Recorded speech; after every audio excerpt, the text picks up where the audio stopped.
À Ilekam, il est à noter qu'un certain nombre de membres du conseil électoral ont continué à exercer leurs fonctions après l'expiration de leur mandat dans une situation qui pourrait en théorie soulever des questions sur la légalité des actes qu'ils ont posés durant cette période.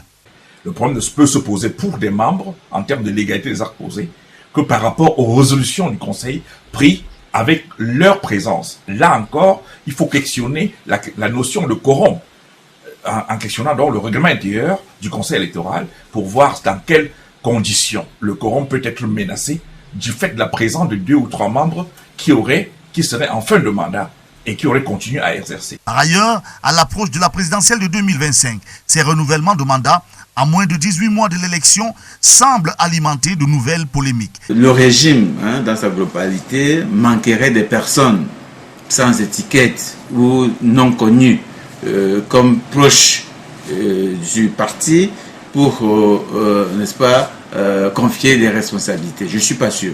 On ne doit pas se tromper. Il s'agit du renforcement de la présence du RDPC qui malheureusement biaise la perception de neutralité. Le renouvellement des mandats des membres du conseil électoral de l'Ilekam par le président Paul Biya intervient donc dans un contexte politique et juridique complexe. Je n'ai pas eu l'impression que la société civile ait été consultée.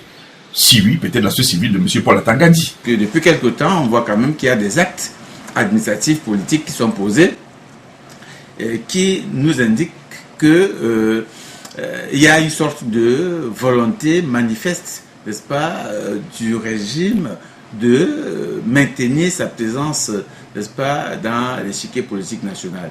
Pour les analystes, afin de garantir un processus électoral transparent et crédible, il est crucial que les autorités prennent désormais en compte ces préoccupations et prennent des mesures pour régulariser la situation au plus vite.